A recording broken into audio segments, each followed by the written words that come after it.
Welcome to this lesson on evaluating limits. Today, we are going to focus on the most straightforward method available in calculus, direct substitution. It is the first tool you should always reach for when solving a limit problem. So, what is the golden rule? Simply put, you can find the limit as x approaches c by just plugging the number c into the function, provided that the function is continuous at that point.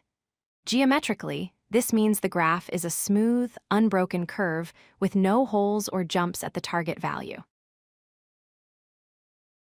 Polynomial functions are your best friends here.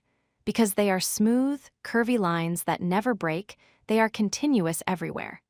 This means for any polynomial, you can always evaluate the limit by simply replacing x with the number you are approaching. Next up are rational functions, which are fractions with polynomials on the top and bottom. These are also very friendly, with one major condition.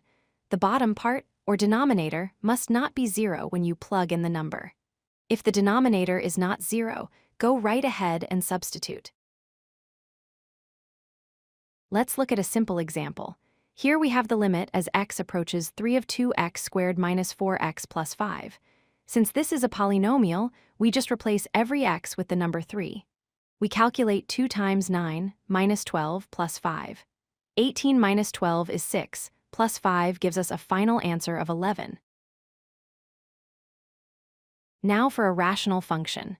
We want the limit as x approaches 2.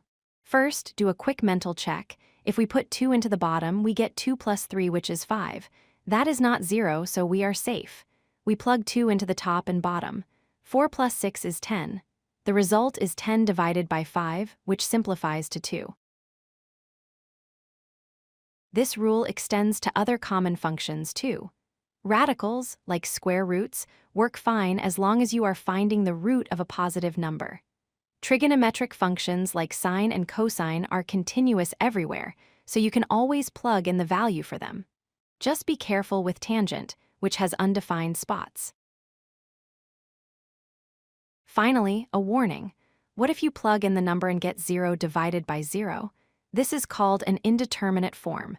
It does not mean the limit doesn't exist, but it does mean that direct substitution has failed you.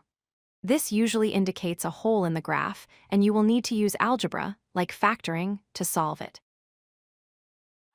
If you like this video, hit that like button and don't forget to subscribe.